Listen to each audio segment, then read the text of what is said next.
What's that? It's Hippo Balls coming to you live from the Hippo Den. It's Hippo himself, week 3. We missed week 2 because I was on my Hippo baby moon and it was wonderful. We had a good time in Rosemary as we always do. Robin got some massages and we ate good food and we spent a lot of money, but we are back and to be honest with you, pretty hungover. Of course, I went to the Kent State FSU game yesterday in our box, no big deal, and drank a lot. We had her sister and niece in town, and we went to some tailgates, and we drank a lot, and I feel pretty terrible. I'm sure some of you all feel terrible as well, because you went to that Canes Gator game.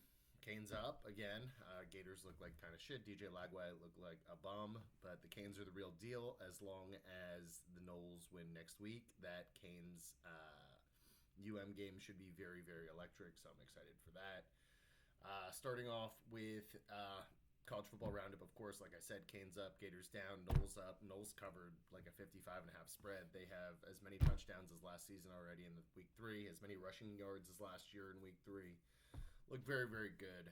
Tommy Castellanos avoided injury, so that's good. Fins down. We had a Thursday night Fins game versus the Bills, and we got our hopes up. At least I did, like usual, and our hearts were ripped out by a roughing the punter penalty by Zach Sealer and a, of course, patented Tua interception to lose the game. Tua's not the guy. I thought that mostly the Finns played pretty well all game, considering their roster and lack of talent. But not good enough. Covering against the Bills is not something we need to do. It looks like it's about time to blow it up. But we'll see. Starting off with who's back. Authoritarianism is back. Authoritarianism. That's a tongue twister this morning. But what is authoritarianism? Authoritarianism is... let me tell you. Characteristics of authoritarianism is characterized by highly concentrated and centralized government power maintained by political repression and the exclusion of potential or supposed challengers by armed force. It uses political parties and mass organizations to mobilize people around the goals of the regime. And then I asked Google, is U.S. an authoritarian government? According to an April 2025 survey known as Bright Line Watch of more than 500 U.S.-based political scientists, shows that the vast majority think the United States is moving from liberal democracy to a form of authoritarianism, which is not ideal. Other examples of authoritarian countries, China, Russia, Saudi Arabia, and Singapore. Not a great group to be a part of. What's the difference between authoritarianism and fascism? The difference between fascism and other forms of right-wing authoritarianism in the interwar period is that the latter generally, and the latter is,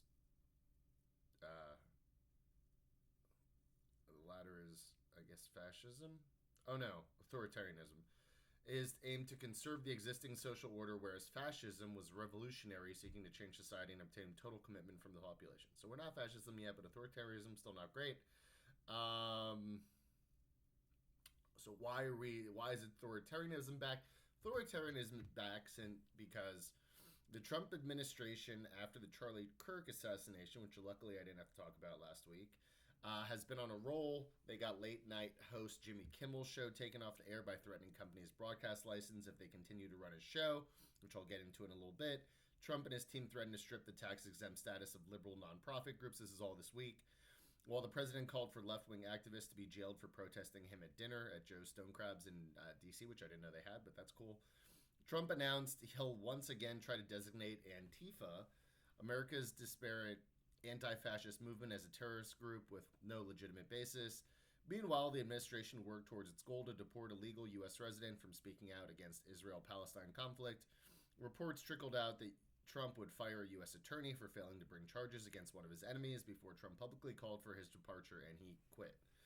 The ramp-up began on Monday as Vice President J.D. Vance hosted Charlie Kirk's podcast in his place, of course, from the White House, and huddled with Stephen Miller, Trump's deputy White House chief of staff, an evildoer, and the man responsible for leading his mass vengeance campaign.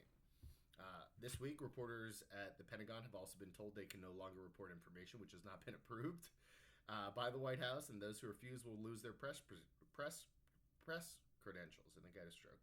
Going forward, journalists must sign a pledge not to gather any information, including unclassified reports that have been authorized for release.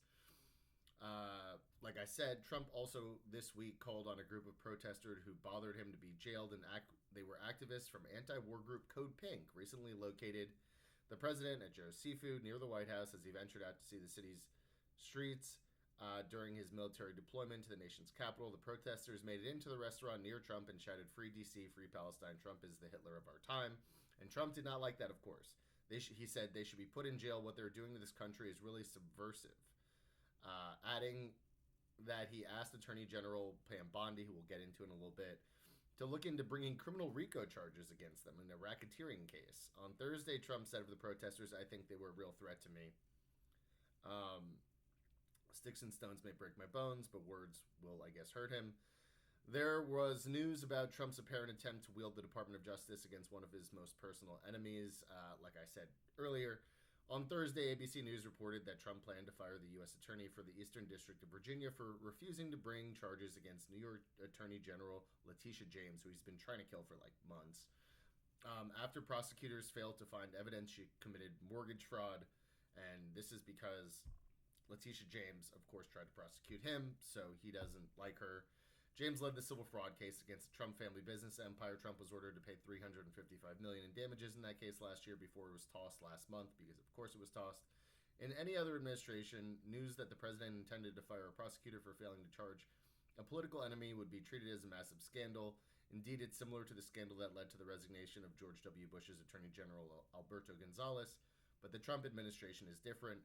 When a reporter asked him Friday in the Oval Office if he wanted to fire Eric Siebert, Virginia's acting U.S. attorney, a guy Trump nominated himself, the president said, "Yeah, I want that guy out."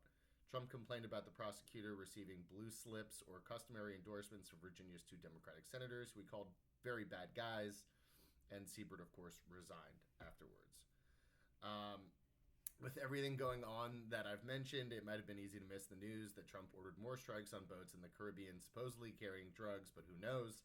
Attacks so lawless that John Yoo, Bush's torture memo author, so that guy's not the best guy either, felt the need to register his concern. "We can't just consider anything that harms the country to be a matter for the military," Yoo said, because that could potentially include every crime, whether they're guilty or not. Trump also deployed the National Guard to Memphis, Tennessee, continuing his militarized crackdowns on Democratic-led cities, while his masked goons roughed up a Democratic congressional candidate protesting outside the Immigration and Customs Enforcement facility in Illinois. So that's kind of getting back to the authoritarianism. We already got into the fact that you can't report stuff anymore without it being signed off by the White House, and that's coming from Pete Hegseth, the Secretary of War. Speaking in the Oval Office on Friday, Trump claimed he's a very strong person for free speech. Before asserting, as he keeps saying, that 97% of reports about him are negative, that's no longer free speech, at least in his mind. He said that's just cheating. He also put out on Truth Social Media yesterday, which is freaking crazy if it's not Trump, but since it's Trump, no one cares.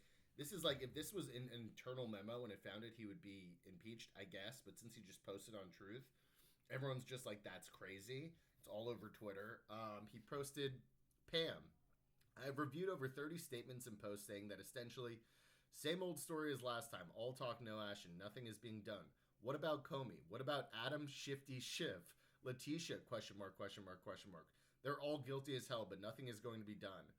Then we almost put in a Democratic-supported U.S. attorney in Virginia with a really bad Republican past, a woke rhino, who was never going to do his job. That's why two of the worst Dem senators pushed him so hard, pushed and capitalized. He even lied to the media and said he quit and that we had no case. No, I fired him. And there is a great case in capitals, and many lawyers and legal pundits say so. Lindsay Halligan is a really good lawyer and likes you a lot. We can't delay any longer. It's killing our reputation and credibility. They impeached me twice and indicted me 5 times. Explanation point. Over nothing in capitals. Justice must be served. Now, explanation point, explanation point, explanation point. Signed, President DJT. Crazy. I don't know if this was supposed to be just a memo to her and he posted it, or he posted it because he's crazy and he just doesn't care. But pretty wild stuff that would be impeachable. Usually this is kind of Watergate-ish, but no one cares because it's Trump. During this period of time, the Senate also confirmed 48 of Trump's nominees at once after changing the chamber rules because Democrats were trying to delay that, so they just changed the rules. Also coming out, the Bureau of Labor Statistics has postponed the release of key annual report central to future inflation data, so we're not getting inflation data. We're also, the BLS, or the Bureau of Labor Statistics, did not explain the reasoning for the delay or when it might be ultimately released.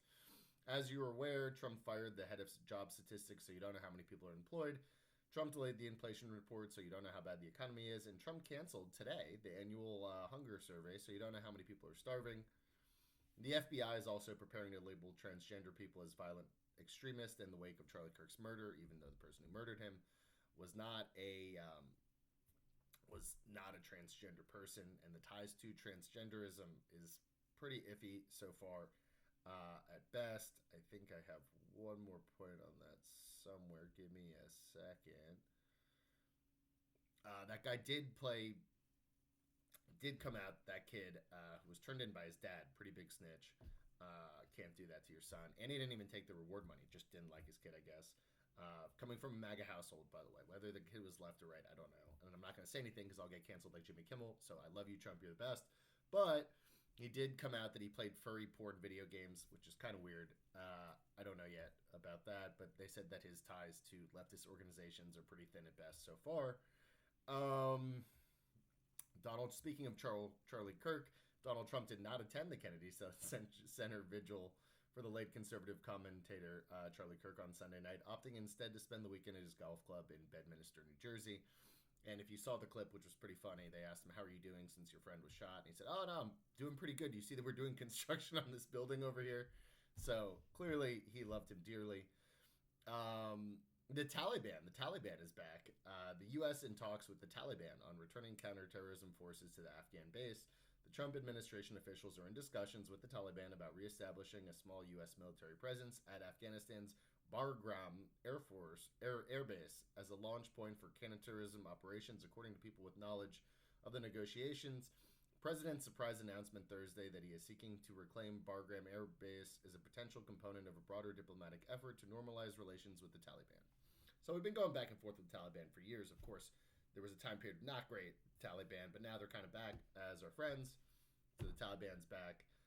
Working Till You Die. Working Till You Die is back.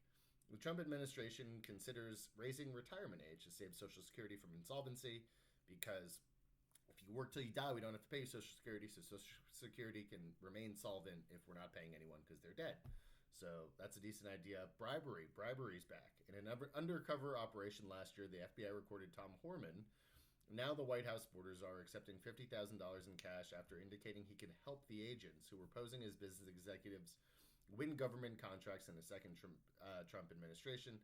The FBI and Justice Department plan to wait to see whether Homan would deliver on his alleged promise once he became the nation's top immigration official, which he is.